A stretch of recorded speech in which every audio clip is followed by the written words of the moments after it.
एक बार फिर से आप सभी का स्वागत है हमारे YouTube channel story telling with बानी एंड पूजन पर। और आज हम आपके लिए मोसागाल्लू नाम की एक तेलुगु मूवी की कहानी लेकर आए हैं। इस फिल्म को 7.4 रेटिंग मिले हैं आउट ऑफ 10 और ये एक सच्ची घटना पर आधारित फिल्म है। ये 19 मार्च 2021 को रिलीज हुई है और इसे 82% लोगों ने लाइक किया है। आप मुझे कमेंट सेक्शन में सही कर सकते हैं अगर मैं कहीं भी गलत हूँ, लेकिन इंटरनेट पे इस फिल्म के नाम का मतलब धोखेबाज दिखाया गया है। आई एम नॉट श्योर क्योंकि मुझे तेलुगु नहीं आती।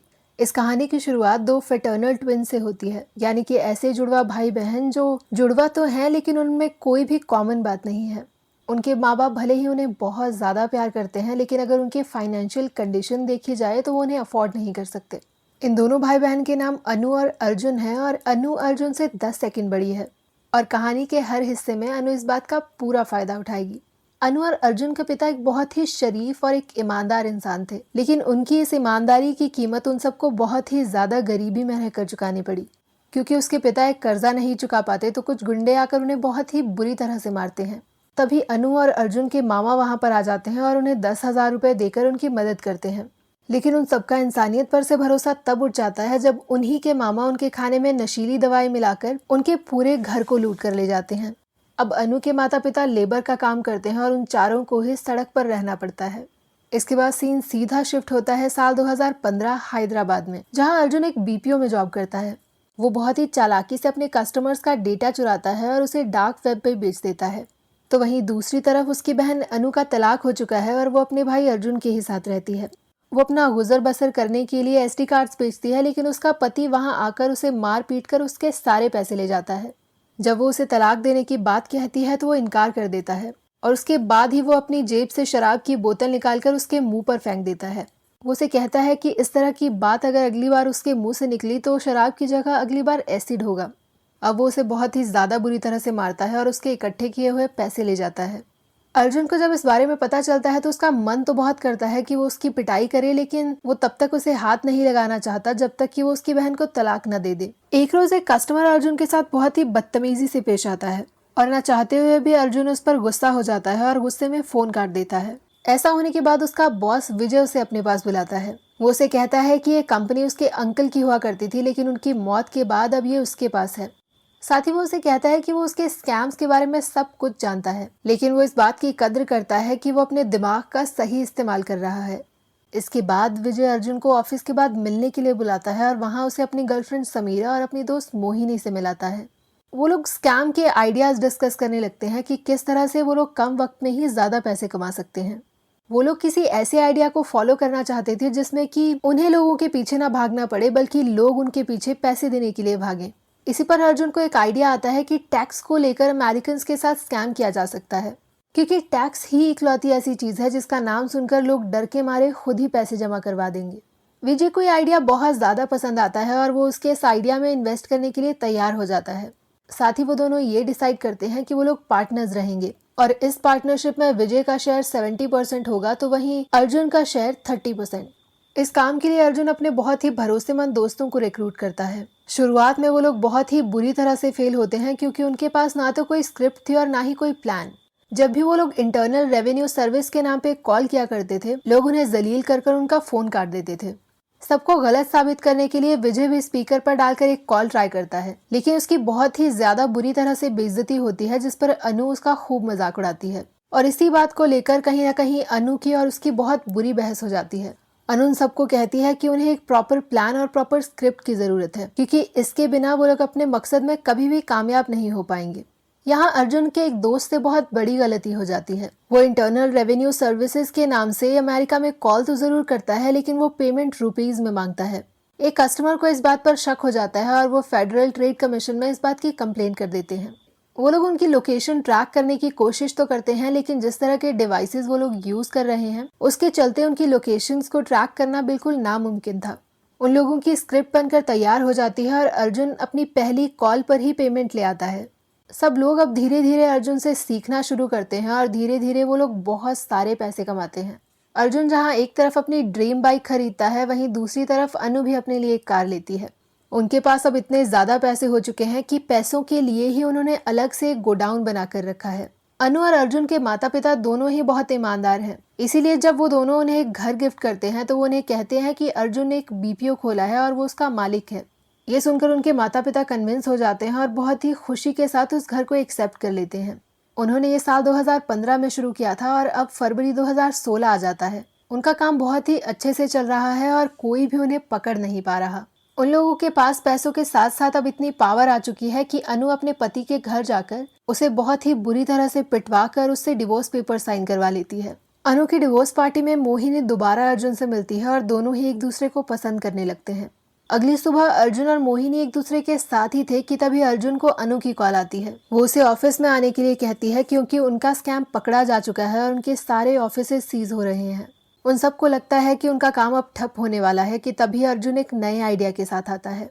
वो कहता है कि उनके सारे बैंक अकाउंट्स को सीज कर दिया गया है, लेकिन अब वो लोग गिफ्ट कार्ड्स में डील करेंगे और गिफ्ट कार्ड्स ऐसी चीज हैं जिसे कभी ट्रैक नहीं किया जा सकता। अर्जुन का ये आइडिया भी चल जाता है और वो लोग बहुत से पैसे कमाते हैं। लेकिन फिर एक रोज अनु और विजय की बहुत बुरी बहस हो जाती है जिसमें विजय अनु के साथ गाली गलौज करता है। अनु विजय को इस बिजनेस का डेड वेट बुलाती है और उसे कहती है कि बिजनेस का सारा काम अर्जुन, अनु और उनके दोस्त कर रहे हैं। विजय ने इस बिजनेस में इन्वेस्ट करने के अलावा कुछ भी नहीं किया था, इसलिए उसका शेयर अब घटा दिया जाएगा। अर्जुन ऐसा कहने से अनु को बार बार रोकता रहता है, लेकिन वो उसकी एक नहीं सुनती। विजय का अब तक का शेयर 70% था और वो लोग घटाते घटाते उसे 10% पे ले आते हैं। विजय को इस बात पर बहुत ज्यादा गुस्सा आता है और वो गुस्से में वहां से निकल जाता है।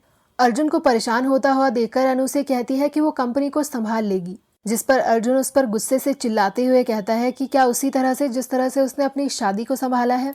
ये सुनकर अनु का कहीं ना कहीं बहुत बुरी तरह से दिल दुखता है। इसी के चलते अनु एक स्वामी जी के पास जाती है और उनसे ब्लैक मनी को व्हाइट करने का तरीका पूछती है। स्वामी जी अनु से कहते हैं कि इसमें 100 करोड़ की इन्वेस्टमेंट होगी, जिस पर अनु उनसे पूछती है कि क्या वो कैश एक्सेप्ट करते हैं। अनु अब अर्जुन से कहती है कि उसे दुबई जाना है क्योंकि उसे ब्लैक मनी को व्हाइट कन्वर्ट करने का तरीका मिल गया है।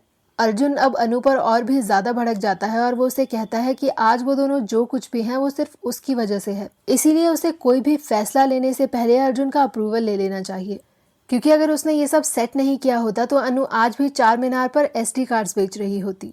अनु अब अर्जुन से बात किए बिना ही दुबई चली जाती है और अर्जुन भी अपने फैसले अब खुद ही लेना शुरू कर देता है। अनु से पूछे बिना ही अर्जुन एक फेमस क्रिकेटर की कार खरीद लेता है और उस कार को लेकर वो जैसे ही रोड पर निकलता है वो कहीं ना कहीं पुलिस वालों की नजर में आने लगता है। इंस्पेक्टर कुमार, जिनकी भूमिका सुनील शेट्टी ने निभाई है, वो बहुत ही बुरी तरह से अर्जुन के पीछे पड़ जाते हैं और ऑफिस से लेकर घर तक उसका पीछा करते हैं। अर्जुन का दिलीप नाम का एक बहुत ही भरोसेमंद दोस्त है जिसकी बहन सोहा भी उनके यहाँ काम करती है। सोहा को ये काम बिल्कुल भी पसंद नहीं है क्योंकि कहीं ना कहीं उसे ये लगता है कि ये काम बहुत ही गलत है।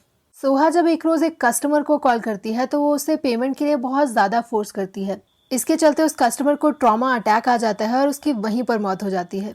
सोहा को अब इस काम से इतनी ज्यादा नफरत हो जाती है कि वो अपने एक दोस्त के साथ मिलकर BPO की कंप्लेंट करने लगती है। कैथी, जो कि अमेरिका में इस पूरे स्कैम पर इन्वेस्टिगेट कर रही है, सोहा उसे कॉल करती है। वो उस BPO के बारे में कैथी को पूरी की पूरी जानकारी दे देती है और कैथी इंस्पेक्टर कुमार को पूरा का पूरा मामला समझाती है। सोहा बड़ी ही चालाकी से ऑफिस में से कुछ डॉक्यूमेंट्स निकालती है और उन्हें कैथी को दे देती है। जब अनु और अर्जुन एक रोज रेस्टोरेंट में बैठे थे तो इंस्पेक्टर कुमार आके उन्हें धमकाने लगते हैं। वो उन दोनों से कहते हैं कि वो उनके स्कैम के बारे में जानते हैं, इसीलिए उन्हें अभी रुक जाना चाहिए। अनु और अर्जुन इस बात से इतने ज्यादा डर जाते हैं कि वो लोग ये डिसाइड करते हैं कि अब वो एक नई जिंदगी की शुरुआत करेंगे। जहाँ एक तरफ आखिर के कुछ काम निपटाने के लिए अर्जुन ऑफिस चला जाता है, वहीं अनु अपने माता पिता के पास जाती है। जब अनु घर पहुंचती है तो वो डिनर टेबल पर एक अनजान इंसान को देखती है और उसके माता पिता उसे बताते हैं कि वो उनके नए पड़ोसी हैं।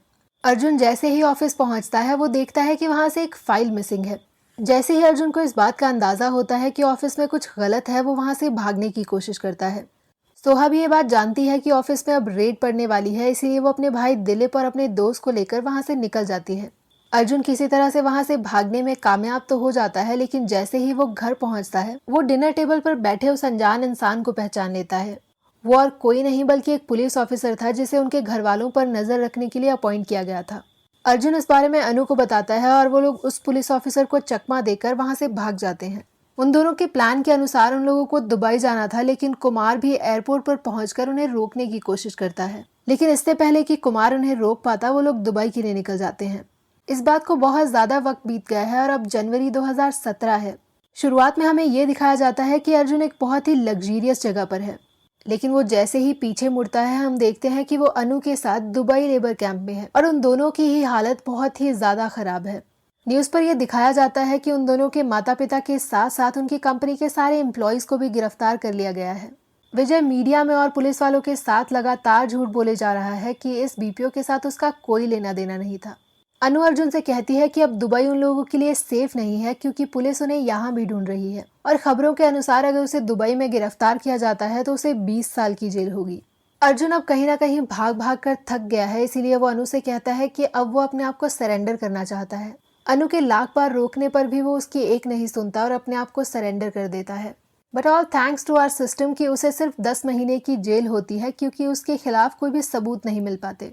ये 10 महीने की जेल भी उन्हें सिर्फ इसलिए होती है क्योंकि उन्होंने अपने ऑफिस के टैक्सेस नहीं भरे थे और पुलिस ये कभी भी साबित ही नहीं कर पाती कि टैक्सेस को लेकर जो स्कैम हुआ था वो उन दोनों ने किया था। अर्जुन जहां 10 महीने की जेल काट चुका था वहीं अनु को कभी गिरफ्तार किया ही नहीं गया और इस सब के बाद कमाल की बात ये थी कि स्कैम में जितने भी पैसे थे वो आज भी अर्जुन और अनु के पास ही थे, लेकिन इस बारे में किसी को भी पता नहीं था।